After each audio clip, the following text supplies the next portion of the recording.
we're here with Steve Hess. We've been talking on the last episodes about all of his career in Nitemare Monster Truck.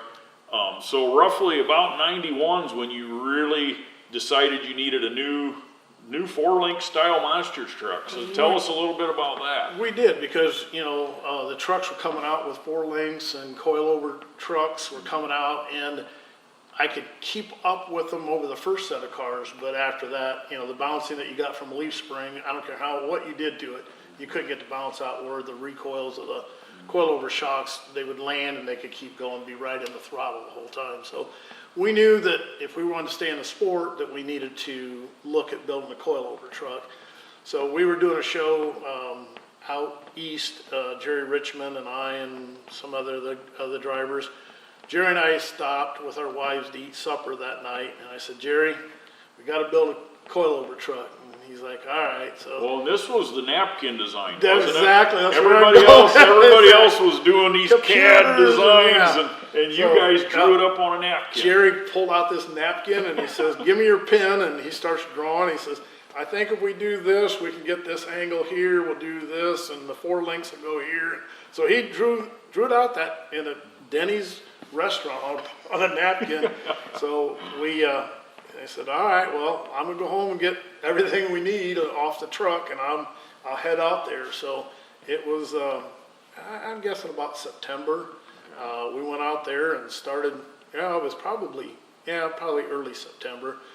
Started gathering up the parts we needed to start building the coilover truck. Mm-hmm. So at that point, sadly, our sport was getting away from only truck bodies. We were looking at, there was Snakebite come out, Samson, Predator. So the trucks were going more towards animals, and so unfortunately at the Fall Jamboree, I had all the GM executives, GMCs, Pontiac exec Hydramatics.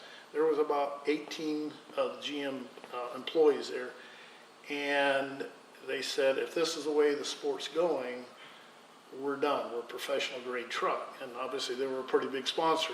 And I thought, wow, what do I do?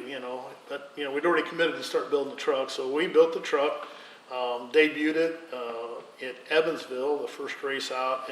It just was flawless. It flew.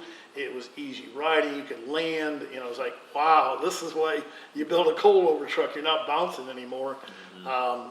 I think it ended up with Weaver and I in the finals, and that's where he rolled it over and flipped over backwards with his bed, towards the crowd out there. So that truck did very well. We come out of the winter season with Thunder Nationals, setting on top. The truck was just flawless. It was clean. Of course, once you're done indoors in the United States, you've got a lull between end of March till middle of May. But there's always that opportunity to go to Canada, because there's still hockey rinks were open, and we could run there.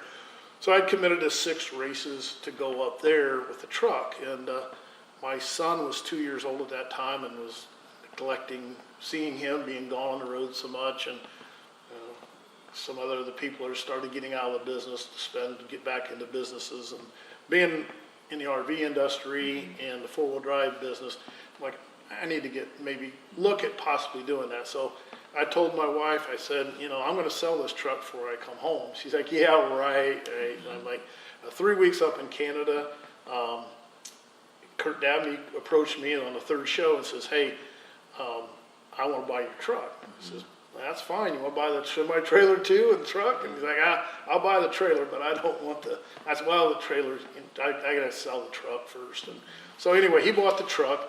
He says, I'm going to buy you out of your contract up here. I said, what do you mean? He says, I need you back in the United States. You got to run the Spring Nationals, because if you don't run the Spring National, or the Jamboree, Spring Jamboree, I can't get in. So you got to run all 3 of them. So I come home, and unfortunately, I had lost the motor up there. It was not running right. I pulled it out and had a cracked piston, and so we put just the LS 454 in it, and we did okay at the Spring Nationals, but we locked ourselves in. And then Dabney took that truck over in that'd have been in 92. Memorial Day, 92, Memorial Day weekend. was the debut. He debuted it. Well, Brian Kahn drove it up at Buchanan, Michigan. And that was when my opportunity came out. Yeah. Because Kirk was up in Canada. He called me. He says, I bought Nitemare off of Steve. And of course, he was running the other Nitemare truck that was renamed Thunderstruck. Correct. And he goes, I need a driver for Thunderstruck. Can you be up here in Canada in about a week and a half or 2 weeks? I forget what it was. I can't believe it gave you that long. So, 2 days is probably. Well, it might have been. Sometimes I forget, but I remember packing up my stuff and heading to Canada. Had no idea what I was getting into, but went up there and got my first opportunity to drive, and every show was a hockey rink. Yep. And he come up to me before the first show, and he says, I don't want you to be nervous, but the promoter thinks you've been driving for years. That's the only way he'd let you drive in this place. And I had to go out there and look like I knew what I was doing. And I remember I actually won that night. And Kirk come over and goes, hey, you're in good shape. You won. You know what you're doing. I'm going home. And he left me. So I had no experience. I had no idea what I was doing. Scared out of my mind. But I won the event because I didn't know no different. Exactly. I just held it on the floor and let it eat. But so let's back up a little bit, though, because I mean, that race truck was phenomenal. Yeah. But you were at an event and really tore it up bad. I did. We were in Glens Falls before we went to Canada, in Glens Falls, New York, and one of the rear hind joints broke. It snapped it right in half. And when I hit the set of cars, it just took the whole rear end out from underneath it. So it just had, the monster truck tires on the front, and it was just sitting on the frame on the back end. So we drove it out of the arena with just on the front tires and got it out to the trailer. Obviously put the hauler tires on and drove it in the semi. And Darlene's like, well, what are you going to do now? I says, I'm going to Jerry Richmond's. He says, well, what are you going to tell him? I'm like, I'm not telling him anything. so Monday morning, I was asleep in the semi because we had living quarters in it. And I got up. Jerry knocked on the door, and he says, what are you doing here? I said, oh, I need a little bit of welding done, not very much, but just a little bit. I says, I broke a hind joint. Oh, he said, that's no problem. I can fix that. So I opened the door, and there's a truck sat on its frame.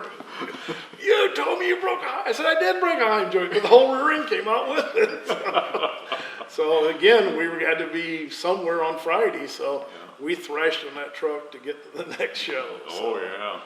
Yeah, absolutely. So yeah, we then, obviously finished there and we sold the truck to Dabney, and I was like, okay, what am I going to do? And Marty Garza called me. He says, hey, I can't make the summer and the fall jamborees. Would you have any consideration doing shows for me driving Overkill? Mm-hmm. So a lot of people don't know that, but in '92 I ran the summer and the fall jamborees, and then some other shows in Ohio. And Maximum Overkill. Yeah, and Maximum Overkill. So yeah, absolutely. So. And for all the Chevy fans, they felt like you were I deserted them, absolutely. It was hard to see that Ford emblem on the front there, but inside the truck, it didn't make any difference. So tell us a little bit about that, because you'd always been front engine trucks. Exactly. And then you got into a truck with a rear mid engine. How did that? And then center seat, I was true, always on the driver's side. So it was completely, really uncomfortable to start with. I did not do good at the Summer Nationals because I couldn't get coordinated with the rear engine, knowing when I hit the cars, I knew I had that weight there, and the weight was back here, the weight transfer. We'd been a shock at first, the first pass out. And we went back out for second round, but obviously with a bent, you couldn't do anything. So we came out of that one okay, learning in it stuff. But as I went, it continued to get better. We won Canton, Ohio with it. We were at a show with Fred. I beat Fred at a show. We barefoot. So yeah, that was kind of a thrill because I never could have done that. I never did it with Nitemare, but again, Marty had a lot of horsepower, and that truck worked very well for computer built truck, because he went with a CAD and all that stuff. But I'll tell you, riding in both trucks, and I think you rode in Maximum Overkill, my truck, drawn on napkins, still rode better than that Maximum Overkill. And Jerry even attested to that.